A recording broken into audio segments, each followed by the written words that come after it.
Good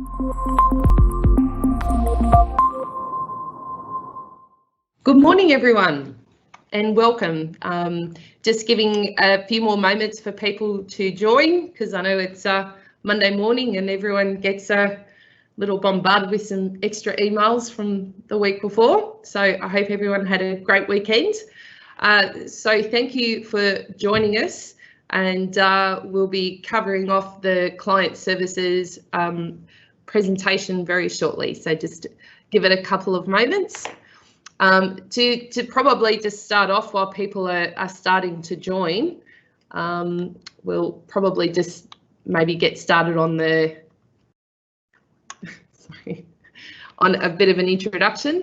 So with regards to myself, I'm Amanda Stenson, and I am the not-for-profit engagement lead, and I will be presenting today with Stefanis, and he is the not-for-profit technical lead.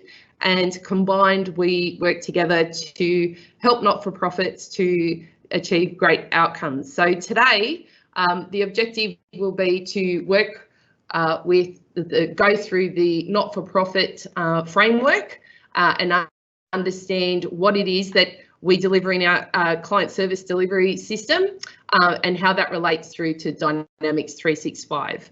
And that will be walked through by Stefanis. Just a little bit about some of the clients that we work with. So some of those include people like Wesley Mission and Mission Australia. So they're probably two of our strongest client service solutions that we've delivered, and both have very different types of programs and services that they're implementing. We also work with organisations such as Headspace. We've done virtual bots for people like MLC, and the AIEF have a program service where they're doing scholarships. So there's a whole raft of different not-for-profit clients that we've engaged with lots more bubbling along and working with us as well, that we look forward to adding to our slides in the future. With regards to some of the capabilities that we have with regards to our standard framework, today we're going to be focusing on the client service component of our solution. We also do, for those who may or may not be aware, we work in areas such as fundraising, membership management.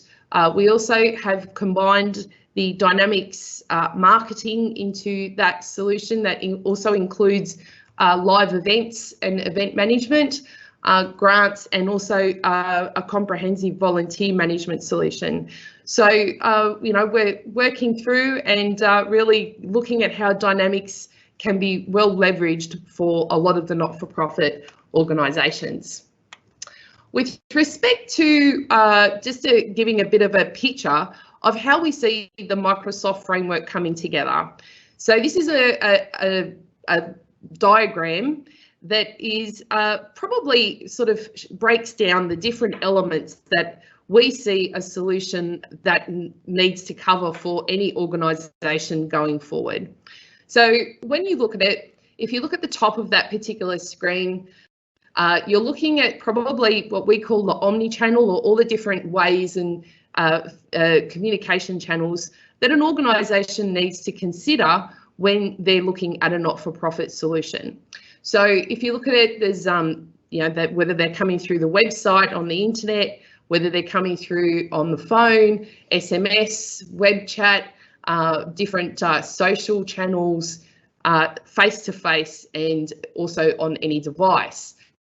So they're the types of communication channels that really any organisation needs to consider when they're looking at how they're currently interacting with all their different clients.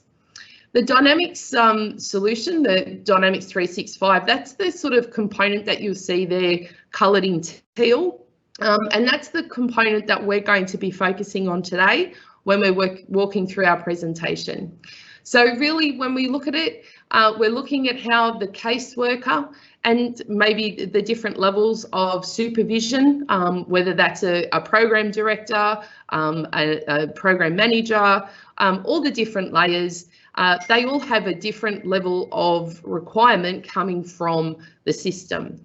From there, you're working in things such as, working with different cases, etc., and you're going to be wanting to see the interactions that you're having with those people via a dashboard. In addition to that, then there is also the sort of under the unification layer, if you want to call it that, where the process automation comes into play, and also the ability to do the dashboards, etc. So that's the element that really services such as Power BI and Power Automate, etc., come into play as well. With regards to the framework and what we'll be covering today, of what we'll be covering today, that is going to be around what we call the case management business process element. So with regards to that, what we've done is we've developed a standard framework that we think fits how a lot of the systems come together. And what we do is we look at a number of standard processes and how they come and how they fit together for an organisation. So the way we see it is you'll have clients. Those clients come in, they'll usually contact the organisation through one of those types of channels, whether that be the phone or whether that be via the internet or an email or an SMS. They could also be referred in. At that point, there'll be an inquiry where you'll capture a lot of the details. So that's one of the things, one of the processes we'll look at today. Working on from there, there's usually an assessment phase where that particular inquiry gets assessed, and then there'll be some level of action that needs to be taken from that. Now, it may be that that person gets referred on to another service that maybe you're not providing, or it gets put into a case management system where you then will review and start actioning and tailoring that particular case for that organisation. So there may be ongoing assessments, there may be scores, goals, and a whole raft of different styles of interactions. Now, throughout this entire process and all the data capturing area, this is where we start thinking about the different funding bodies and how you need to represent that data going back to the funding bodies. So in these cases, we'll be looking at things like brokerage, accommodation status, all of those types of things that you need to be able to keep a report on and be able to send back to your funder as required. So throughout all those processes, we ensure that that data is captured correctly and in the format that meets your funder requirements. Once that person has been through the process and has been through the case, that could be, depending on the length and the term of that particular engagement, it could be 2 months, it could be 2 years, depending on how long those things are normally active for your organisation. There'll normally be some form of exit process that you need to be able to measure as well. So we also cater for that. So that may be in the form of a survey, that may be in the form of a face-to-face exit interview, whatever that may be. So we also enable and capture all of that information, and then we move on from there into hopefully they've another service or been they've been catered for and can move on. So on that note, that's ultimately the framework that we're going to be walking through today, and I will hand over to Stefanos from here. Thank you, Stefanos.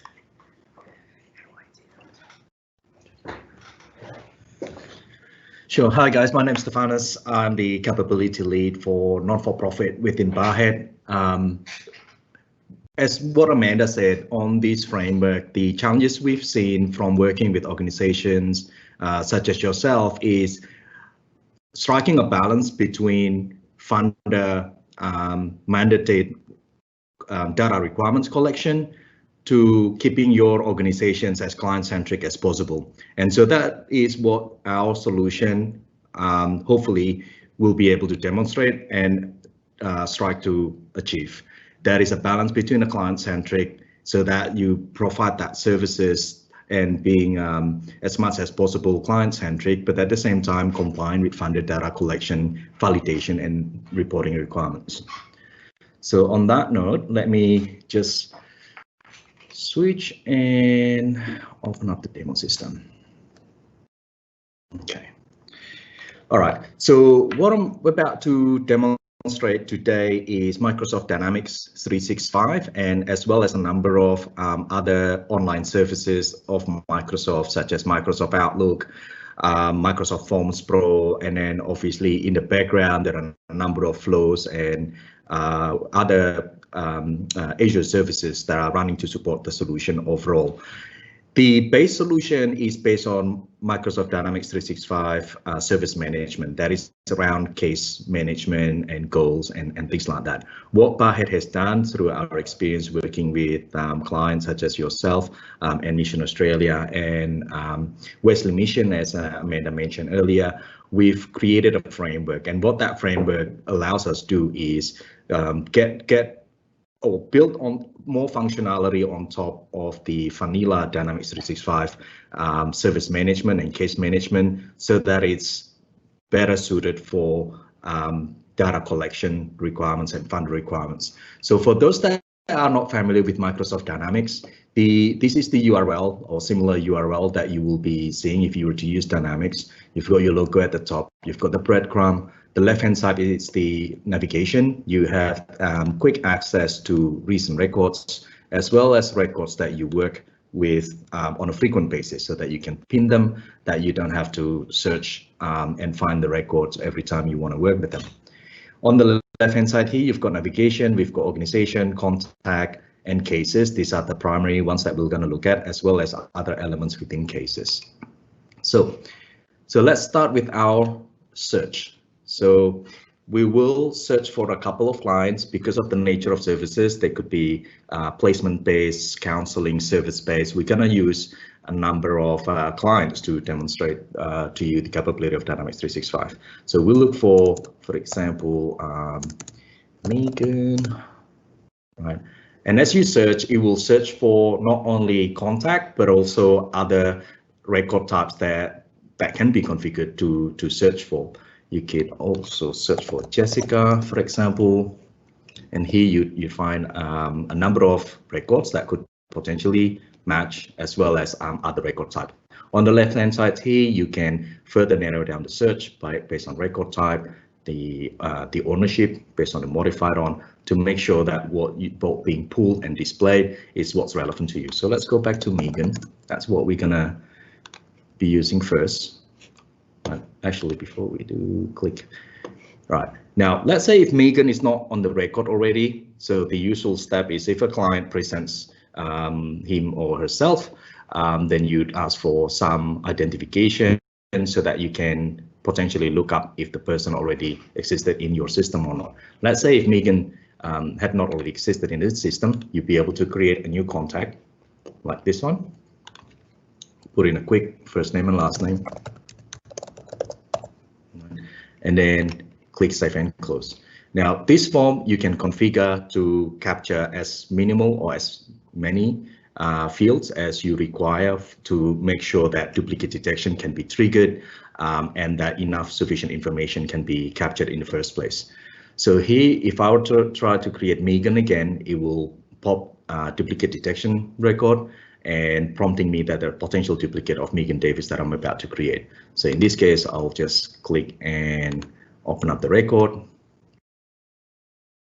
And this opens up then the contact record. Now, Dynamics 365 being a CRM platform, the form and the fields and the look and feel is all very configurable. And that's what we will do with you when we work in a project to implement the service delivery solution for you. Here we have the basic summary and the potential flag, whether the client should be captured as anonymous or not, the date of birth, the age that could be automatically calculated, as well as the a flag to say if it was an estimated age or not. So depending on the service you provide, some services you have to capture the full details, and you have to cite the IDs and so forth. Some type of services allow some level of anonymous, and therefore the type of and the level of details of the information that is captured is not as comprehensive. You've got the contact details, and then you've got the client details. Now, this is important so that when your organization working with a number of services, and you don't want to necessarily capture all the client contact record into a single record, that you want to, for example, for certain type of services, capture more details, and not necessarily those details are applicable or relevant to other services. This is how we devise the different details. This is service specific. This one is common. So you need to have enough in the common so that the client record appears only once, and to avoid duplicates. But other details that are funder specific, such as the ATSI, gender, sex, and homeless statuses, or all the other statuses about a particular client, could be captured specific to the client details. Consent, usually within an organization, when you provide a service, there are a number of level of consents that need to be captured along the way. There's an initial one here that we capture to indicate that the person has given the verbal or express permission to capture the records and basic details in the system. There's another consent which I'm about to show you a little bit later. On the right hand side here, you see relationship, and this could be in many different contexts. It could be the carer, it could be the parent, it could be family, sister, brother, it could be ex-partner, spouse, as relevant to your organization. Timeline provides a quick summary of the activities that's been done with this client, and not necessarily against the client itself, but it could be also across the different cases that the client has received in the past. So this could be different types as well. It could be an outgoing phone call, it could be a task, it could be incoming email, and I'll show you Outlook in a little bit later on as well. Could be automated as well. So we'll touch on that a little bit later on as well. All right, now, so if we look at consent, all right. Let me open up a consent. So the framework that we have built on top of Dynamics 365 enables you to capture consent both in the electronic format and paper-based format. So if we want to enable the two options. The consent here that we have, you have the personal information consent, and basically kind of the terms, conditions for as we provide the service, data may be captured and passed on to the funders, or we may then pass on to other organizations to provide additional services to you and so forth. This is going to be your clause, a couple of confirmation boxes, and then the client signature. So this is what we call on-glass signature. And so when you check it with your legal team, usually this is sufficient details. What we normally do in proper implementation, we have other signatory box here to capture the frontline worker, so your staff from your organization, to make sure that someone from the organization has walked the client through those terms and conditions, and that the clients fully understood what this was all about. All right, so coming back to the case. All right, let's have a look at one of the cases.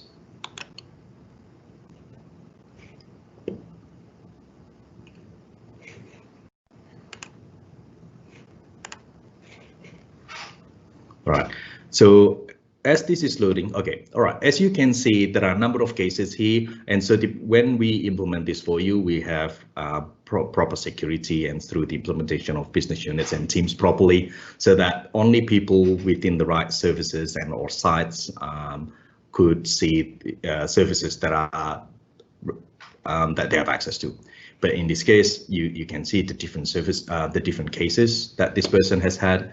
Let me open one. All right. So over the next few minutes, I'll just show you different types of services, because organizations such as yourself and other organizations similar to yourself have different types of services. It could be placement based, such as foster care, housing, temporary accommodation. It could be counseling, so you might be providing counseling for depression, gambling, drug addiction, or alcohol addiction, or you could be providing services such as job placement, mentorship, and so forth. So being Dynamics 365 as a platform enables you to capture additional details as required, and a lot of these details usually mandated by funders. So at the top here, you will see the top information about the case, such as who the client is, who the caseworker that's working on this case, as well as which service this case is part of. Here you'll see for the first time, there's a business process flow, which is consistent with the framework that Amanda showed you earlier in the PowerPoint slide, the different stages of a case. So again, this could be configured to meet the requirements of the funder and your organization. Within a stage, you see the steps, and we can configure certain steps to be mandatory or recommended or not. So this is about striking a balance between capturing and making sure the process that is followed by the frontline worker is consistent, but not to also at the same time putting burden on them to capture details, and then you might end up with them putting in arbitrary details, right? So here, what it's telling you as well is that the case has been active for 5 days, and it's been in the active stage for 5 days, and the overall case been active for 4 months. So this is a native insights that you get from Dynamics straight away. The form here, you've got the summary level details, the case number that is automatically assigned, the case title, the service, episode start date, the detail about the client information, and this is a quick summary of the client itself. You can put in any notes, flags, notifications, and so forth. You can track the progress overall. You can track the case members, so this enables you to capture single case, group case, or family case under one case. The timeline, which we'll come back to in a minute. The details captures, this is where the funder requirements come in. So as for providing a case, if you need to capture specific details, this where usually you have lots of fields, and we usually then group them in a logical sense so that they can quickly navigate and fill in information. We can also configure the system to apply defaults, to apply rules, show hide forms as they are applicable depending on the response to specific questions. We can also limit the drop-down selection depending on the stage of the case. We can do a lot of things here, and that's where usually we do a lot of work with you in collaboration to help understand, if you like, deciphering the funder specification, and then working and again striking a balance between client-centric, providing a client-centric solution, and still making sure the system is compliant with the funders' requirements. Assessment, you can do different types of assessment, whether that be financial risks or any that is funder mandatory assessment, and we'll talk to that a little bit more later. Support plan, these are your goals and tasks, and again we'll look at this in a bit more details in another example of a case shortly, but this could be, in this case, that is an employment type of service. The goal is to get employed, or as part of that goal, you need to also learn new skills. The care plan, you do your ongoing assessments, and this then all linked to the goal and assessment, goal and task. All right, if you look at mentorship, right, as it's loading, so as part of the finding a new employment, your service may associate the client or this this client to a couple of mentors, and then as they have their sessions, the meetings, the notes are captured here.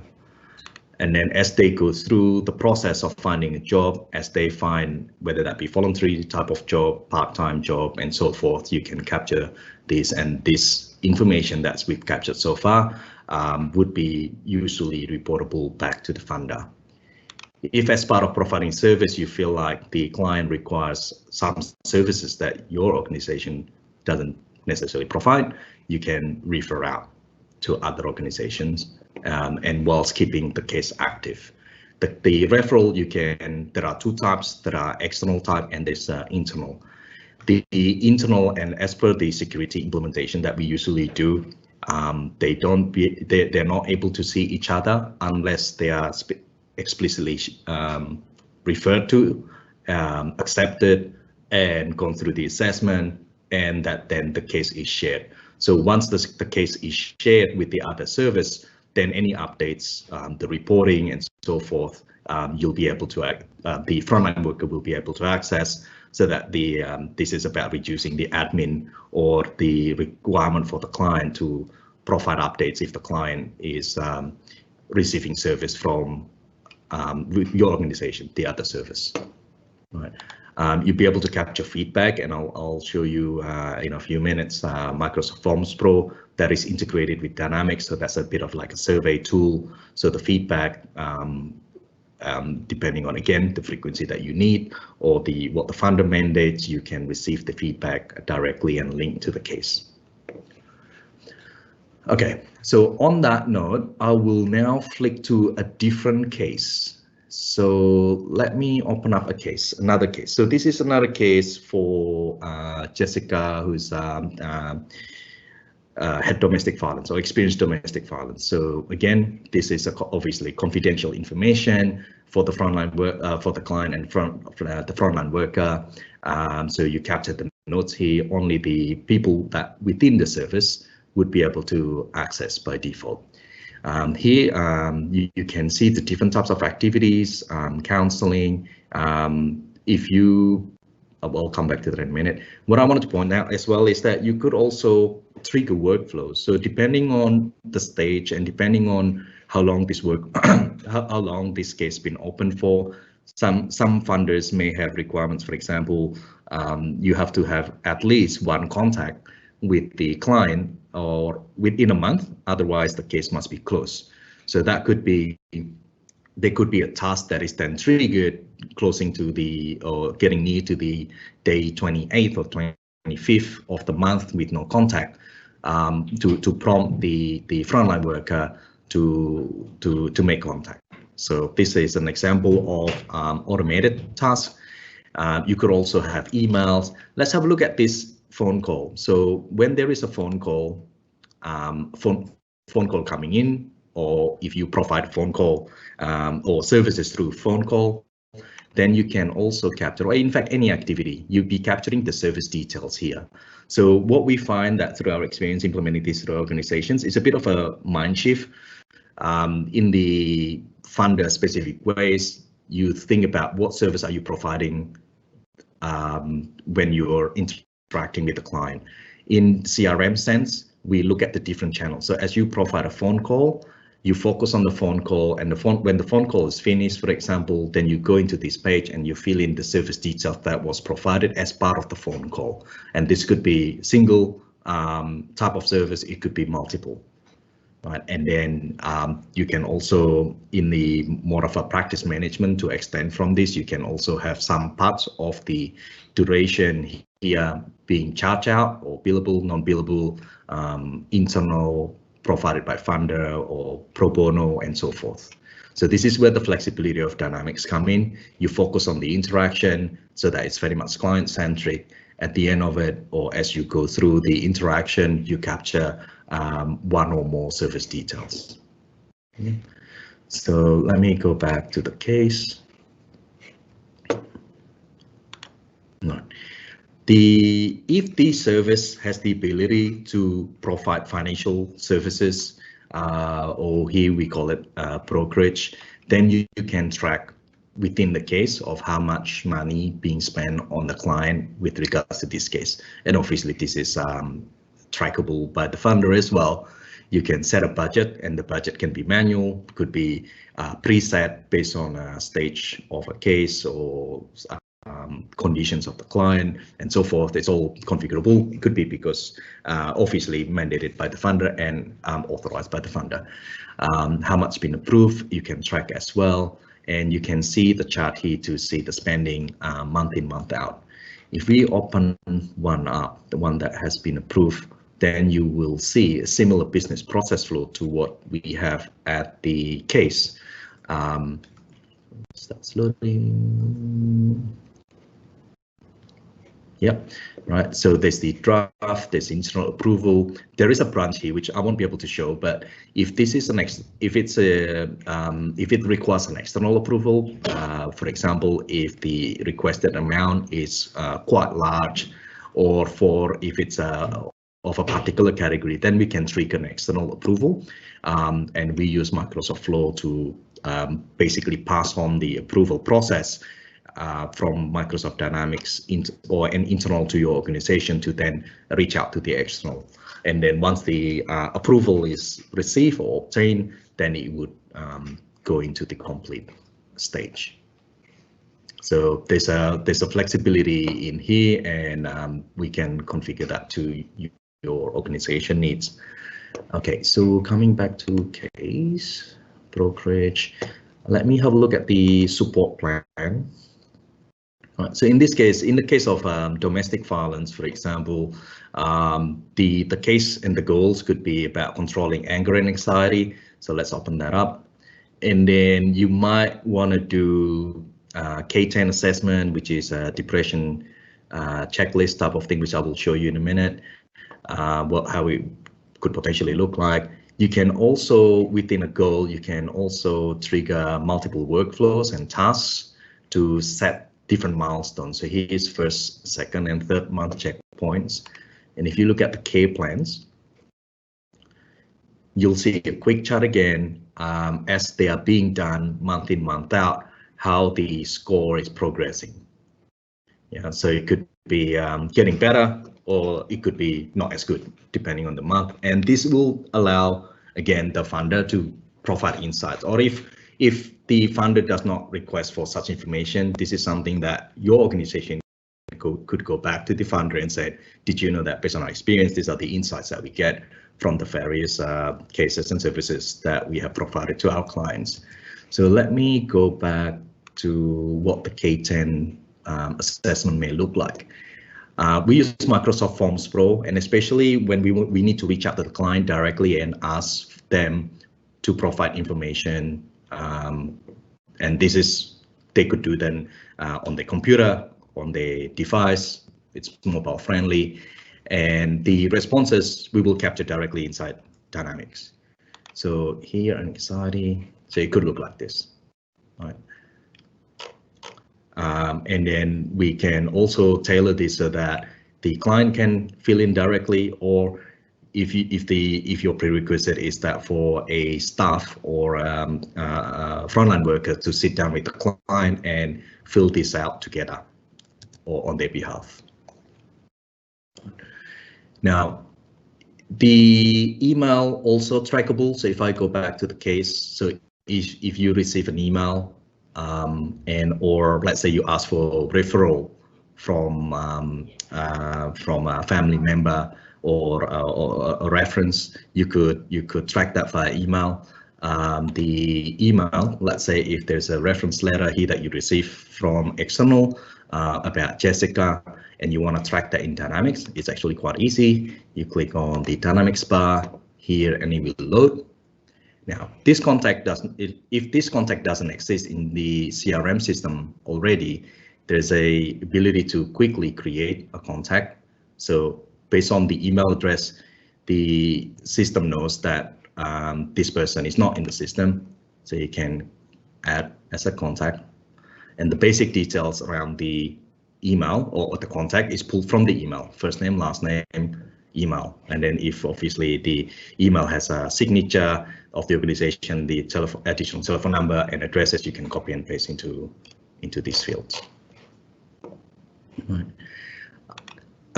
This is a different type of a case. It's a placement based. So whether you have temporary accommodation, fostering, which is in this case, you can, or job placement, which we saw earlier, you can capture them here in placements, right? So this is fostering. You can see the different types and the placement types, where when they took place, where they were, and then any additional information. So this is again to track the whereabouts and what you have provided as part of your services.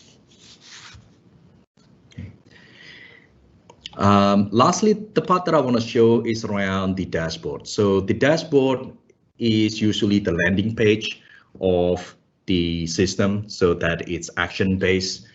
So we have here the service delivery. This is quite a generic one, but let me flick to the frontline worker.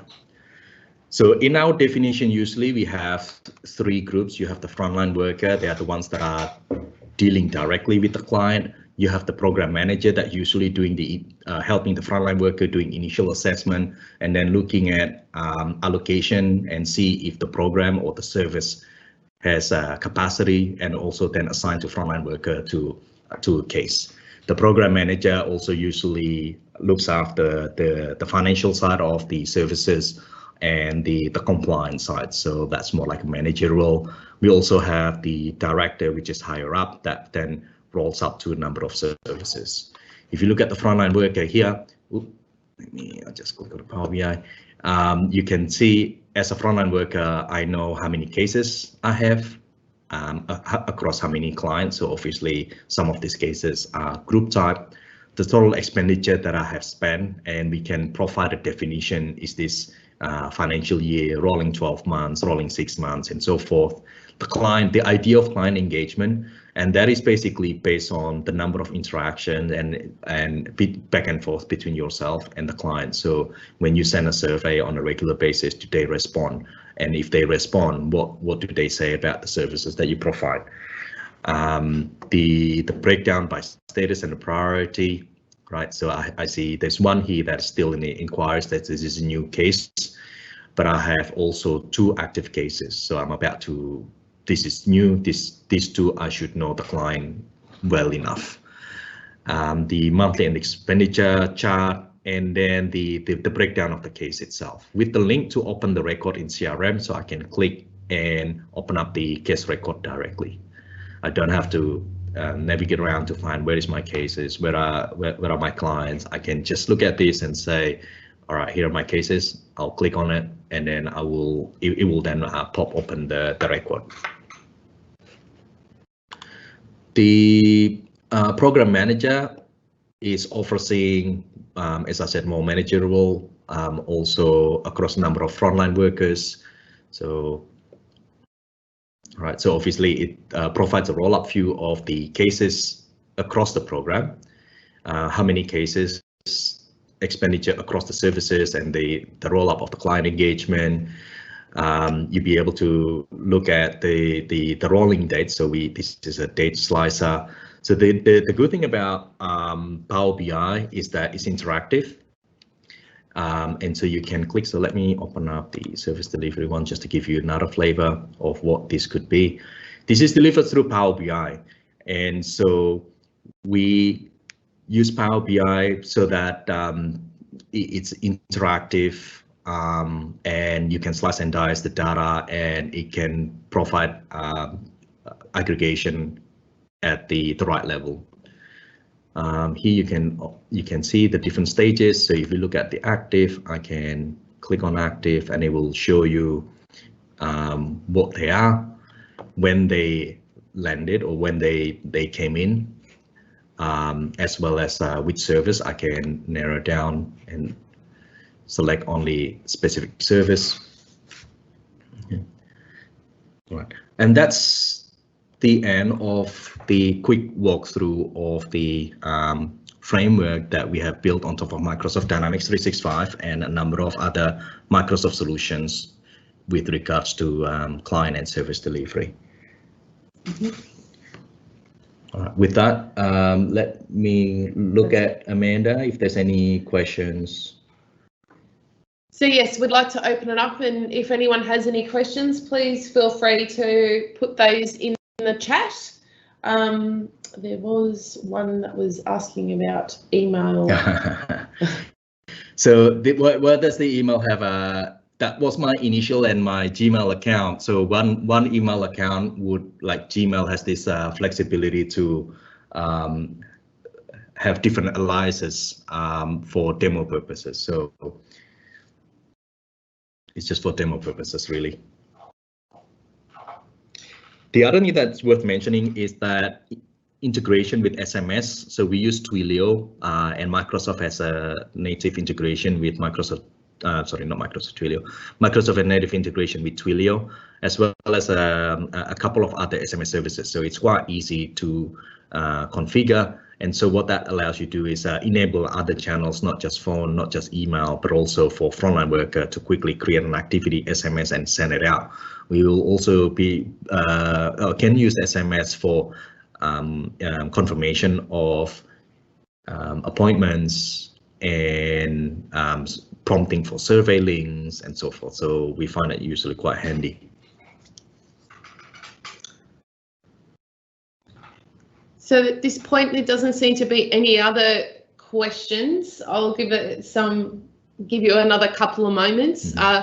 So just in summary, I'd like to thank Stephanos for walking us through. I know anyone on this presentation probably knows that trying to summarise client services in 30 minutes is not an easy thing to do. So thank you very much, Stephanos. Ultimately, what we're trying to ensure here is that people get a bit of a flavour for what the capabilities of the client services framework are. This is kind of like a bit of a starting point that we have when we're working with organisations and try and take them through the journey of configuration. We find that obviously ensuring that as Barhead, we truly understand what you're trying to achieve and what the outcomes are and what the impacts are with things like with your funders really are what's key to a successful outcome from a implementation perspective. So we hope to take you on that journey. We have had a last addition here in regards to licensing. So ultimately, the way that we design the system is we try and make it as effective as possible. With regards to the people who are maybe the frontline workers, they're the people who will be doing a lot of the data entry. So they would require a full, what we call customer service dynamics license. A lot of the managers, depending on what their role is, if it was purely a more dashboard based role, they would probably be able to utilise things like a team member and a Power BI license. So we do go through and we work those types of things out to ensure that organisations are leveraging the right amount of licenses and also that they're utilising the right types of services. So so that I think hopefully that answers your question. All right. Cool. Do the consents use Forms Pro? No, the consents actually use Adobe. Yeah, there are different ways. The one we showed, the on-glass signature, uses native dynamics capability. Depending on the type of clients, like if you're looking at the people that is computer savvy and more like if you have professionals that you're providing service to, like counseling, then something like Adobe signature might work. Adobe is usually the type of digital signature is usually the next level up from what we've shown you today. What we've shown you today, we casually call it on-glass signature. And in a number of organizations, that's acceptable. It's the same as if you have a pen and paper, that's where you scribble. So it's just not using pen and paper, you'd be using this, excuse me, stylus on a piece of tablet. So that usually is acceptable from our experience. But again, if your legal and or the type of services you service, if you want to look at using Adobe, you can as well. But what we want to be able to do is cater for as-is processes, which is paper-based, more digital and whatnot. Thank you. Just to also extend on the licensing question, with regards to mobile, anything that you saw today, the Dynamics application is what we call responsive design or responsive friendly. So you can deliver any of these screens or anything that you've seen on a mobile device. So if you wish, and there have been cases that we've worked with in the past where there's a very specific type of set of functions that an organisation wants to deliver in an app, you can then utilise things such as Power Apps to be able to do that specifically. But in our initial sort of first round, we would look at the standard Dynamics delivery via responsive design. Okay. All right, so on that note, I'm going to thank everybody for coming along. We really appreciate it, and we look forward to hopefully seeing you at our next webinar in a few weeks' time. All right, thank you very much. Have a good week. Bye. Bye.